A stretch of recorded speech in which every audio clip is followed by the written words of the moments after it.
Hello दोस्तों, आपका स्वागत है मेरे YouTube चैनल पर कॉमर्स जनता पार्टी। आप मेरी कॉमर्स जनता है, आपके लिए फिर कुछ ऐसे टॉपिक्स लेके आया हूँ जो रिक्वेस्ट पे थे। चलिए जल्दी से इनका रिवीजन कर लेते हैं। First topic is gradualism. Gradualism एक पॉलिसी है इन्फ्लेशन को कंट्रोल करने के लिए। ग्रेजुअलिज्म में गवर्नमेंट ट्राई करती है इन्फ्लेशन को स्टेबलाइज करना, रिड्यूस करना। और किस तरीके से ट्राई करती है? मनी ग्रोथ को कम करके। आपको पता है अगर पैसा लोगों के हाथ में होगा तो लोग डिमांड करेंगे, और डिमांड करेंगे तो इन्फ्लेशन आएगा। अगर मनी की ग्रोथ को ही कम कर दिया जाए तो डिमांड कम हो जाएगी। चलिए देखते हैं। फिगर का एक्सप्लेनेशन है। जहां एलआरपीसी जो है वो लॉन्ग रन फिलिप्स कर्व है, और फिलिप्स कर्व जो है आपको इन्फ्लेशन और अनएम्प्लॉयमेंट का रिलेशन दिखाता है, वो बाद में बताएंगे आपको। लेकिन यहाँ पे समझने का क्या पॉइंट है? यहाँ पे समझने का डिमांड और शॉर्ट रन डिमांड और शॉर्ट रन एग्रीगेट सप्लाई है। इक्विलिब्रियम इनिशियल ई पे आ रहा है, मेरा एरो आपको दिखाई दे रहा होगा। वाई स्टार जो है full employment level of output है। अगर मॉनेटरी अथॉरिटी ये डिसाइड करती है कि हमें रिड्यूस करना है इन्फ्लेशन, तो मनी ग्रोथ को स्मॉल अमाउंट से कम कर देगी। स्मॉल अमाउंट ये हाईलाइटेड है। DAD shift leftward, DAD 1, SS constant है, तो ये जो फ्लो है ये नीचे की तरफ आना शुरू हो जाएगा और नया इक्विलिब्रियम आ जाएगा E1। उसके बाद फिर दोबारा होगा, फिर E2 आएगा। ये प्रोसेस चलता रहेगा। लेकिन अब एसएस में भी शिफ्ट आएगा, क्योंकि लोग सोचने लगेंगे कि जब इन्फ्लेशन कम हो रहा है तो फर्दर इन्फ्लेशन और कम होगा, तो सप्लाई भी कम कर देंगे। कौन? सप्लायर्स, क्योंकि सप्लायर्स को बेनिफिट नहीं लग रहा उस प्रोडक्ट को सप्लाई करने में। जब मार्केट में प्राइस लेवल नीचे जाता है तो लोग सप्लाई नहीं करते, जो प्रोड्यूसर्स हैं वो सप्लाई नहीं करते, तो एसएस1 भी डाउनवर्ड शिफ्ट में आएगा। यहाँ पे एक मैंने हाईलाइटेड लाइन लिखी है, there is a small recession. इसको ध्यान रखना, क्योंकि कोल्ड टर्की में इसी का स्मॉल रिसेशन जो है कोल्ड टर्की में बिग रिसेशन हो जाएगा। There is a small recession because output falls below the potential level. Potential level क्या था? Y star. Y स्टार से पीछे आउटपुट आ रहा है, देख रहे हो। अब यहाँ E2, E2, E2, E1, E2 ये पोटेंशियल लेवल से कम है output. Due to decrease in the inflation rate, people expect that the inflation will further fall, जिसकी वजह से एसएस भी शिफ्ट हो जाएगा और नया इक्विलिब्रियम आ जाएगा। तब तक चलता रहेगा जब तक कि हमारा दोबारा एक पोटेंशियल लेवल ऑफ आउटपुट पे इक्विलिब्रियम नहीं आ जाता। और ये हमारा कब आ रहा है? जब हमारे प्राइसेस, जब इन्फ्लेशन हमारा 3 रुपीज पे चल रहा है। पहले हम 10 रुपीज पे थे। नीचे वाले पॉइंट्स को आप हाईलाइट करके पाई 1 पाई 2 लिख सकते हो, इसको आप 3 जैसे लिखना चाहो। तो ये तब तक चलता रहेगा, तब तक ये डिमांड फॉल होती रहेगी, जब तक कि हमारा दोबारा इक्विलिब्रियम से हट के दोबारा इक्विलिब्रियम ना आ जाए। ठीक है, तो इसी को आगे बढ़ते हैं। अब मैं आपको कोल्ड टर्की समझाने जा रहा हूं। कोल्ड टर्की में ध्यान रखना कि डिमांड जो है डीएडी, डिमांड जो है लार्ज शिफ्ट लेगी और वहां स्मॉल रिसेशन से बिग रिसेशन आएगा। शुरू करें कोल्ड टर्की। चलिए। It is a policy to reduce and stabilise the inflation. बिल्कुल सही, जैसे कि वाली स्ट्रेटेजी थी। गवर्नमेंट रिड्यूस करती है inflation by rapidly reducing the money growth. Money growth को बहुत तेजी से रिड्यूस करती है।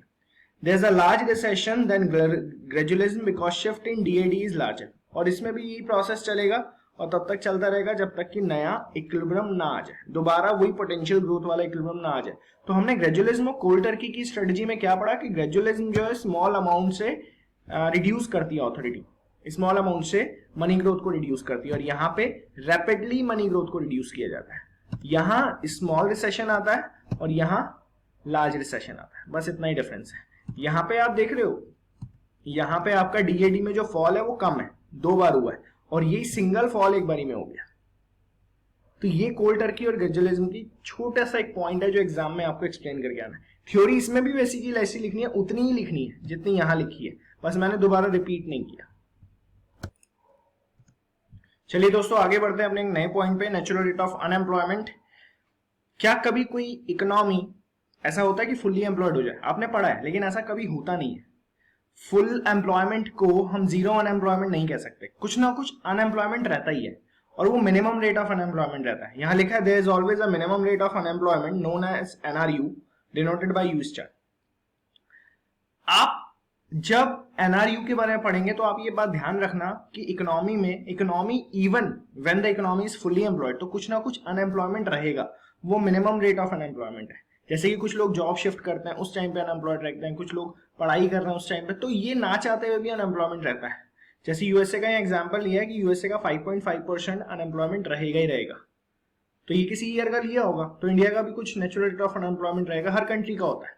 तो ये लाइन देख रहे हो, it is a minimum rate of unemployment. इसके नीचे ऊपर अनएम्प्लॉयमेंट जा सकता है एज द इकोनॉमी फ्लक्चुएट्स, इसके ऊपर नीचे अनएम्प्लॉयमेंट जा सकता है। जैसे कि अभी हमारा कोरोना वायरस चल रहा है, तो कोरोना वायरस से ज्यादा अनएम्प्लॉयमेंट मिनिमम रेट से तो ज्यादा ही चला जाएगा, ठीक है। तो अगर मैं यहाँ पे समझाने का सिर्फ एक ही पॉइंट है कि अगर इकोनॉमी फुल्ली एम्प्लॉयड है, अगर आपके सामने लिखा है कि इकोनॉमी फुल्ली एम्प्लॉयड है, तब भी आप ये मान के चलोगे कुछ ना कुछ अनएम्प्लॉयमेंट रहता है, उस पॉइंट को कहते हैं हम नेचुरल रेट ऑफ अनएम्प्लॉयमेंट। चलिए आगे बढ़ते हैं। Phillips curve, Phillips curve relationship show करता है, नेगेटिव रिलेशन दो एलिमेंट्स में, एक इन्फ्लेशन और एक अनएम्प्लॉयमेंट। अगर इन्फ्लेशन ज्यादा होगा तो अनएम्प्लॉयमेंट कम होगा। सुनने में थोड़ा अजीब लग रहा होगा, लेकिन जब आप पढ़ेंगे समझेंगे तो समझ में आ जाएगा। इन्फ्लेशन ज्यादा है तो मतलब लोगों के पास पैसा है, और लोगों के पास पैसा है तो लोग एम्प्लॉयड है, तो अनएम्प्लॉयमेंट कम होगा। जितना ज्यादा इन्फ्लेशन उतना कम अनएम्प्लॉयमेंट, और जितना कम इन्फ्लेशन उतना ज्यादा unemployment. It means when there is a inflation there will be less unemployment and vice versa. अब कुछ ज्यादा इन्फो ले लेते हैं फिलिप्स कर्व में। ये देख रहे हो LRPC, ये लॉन्ग रन फिलिप्स कर्व है, short run Phillips curve downward sloping होता है। जहां ये दोनों फिलिप्स कर्व इंटरसेक्ट करते हैं वो हमारा full employment level of output होता है, मतलब आप इसे नेचुरल रेट ऑफ अनएम्प्लॉयमेंट भी बोल सकते हो। ये जो फिलिप्स कर्व है, इकोनॉमी जो है तीन पॉइंट्स पे रह सकती है, एक पॉइंट ऑफ टाइम पे तीन जगह रह सकती है। या तो इकोनॉमी में इन्फ्लेशनरी गैप होगा, या रिसेशनरी गैप होगा, या फुल एम्प्लॉयमेंट होगा, ठीक है। तो इन्फ्लेशनरी गैप तब होता है जब इन्फ्लेशन बहुत ज्यादा होता है, अनएम्प्लॉयमेंट कम होता है। और रिसेशनरी गैप तब होता है जब इन्फ्लेशन बहुत कम होता है और अनएम्प्लॉयमेंट ज्यादा होता है। अनएम्प्लॉयमेंट ज्यादा होने का मतलब आप समझ जाना रिसेशन, रिसेशन का मतलब प्राइस फॉल होना। और अनएम्प्लॉयमेंट कम होने का मतलब है कि रिसेशन नहीं है, लोगों के पास पैसा है दबाकर और लोग खर्च कर रहे हैं, जिसकी वजह से इन्फ्लेशन आ चुका है, तो वहां इन्फ्लेशनरी गैप शो होगा। तो आपको यहाँ एक नई बात सीखने के लिए मिल रही है कि जहां इकोनॉमी तीन जगह रह सकती है, इकोनॉमी या तो फुल एम्प्लॉयमेंट पे रहेगी, बाकी दो जगह कहाँ है, बाकी दो जगह है या तो इन्फ्लेशनरी गैप या रिसेशनरी गैप, ठीक है। इसी के साथ हम अपनी क्लास को आज एंड करते हैं। आज आपके लिए एक छोटा सा ही टॉपिक था, एक फास्ट सेशन था जिसमें हमने आपको इंपॉर्टेंट टर्म्स के बारे में बताया। इसी के साथ मैं आपसे ये रिक्वेस्ट करता हूँ कि अगर आपको कोई पॉइंट ज्यादा सीखना है तो आप कमेंट बॉक्स में डाल सकते हैं, या फिर वहां उसके बारे में मेरे को बता सकते हैं कि सर आप ये पॉइंट एक्सप्लेन कर दीजिए। अगर मेरे को लगता है कि हाँ उसको एक्सप्लेन करना चाहिए, then I will make the video. और अभी आपने मेरी वीडियो देखी उसके लिए बहुत बहुत आपका धन्यवाद।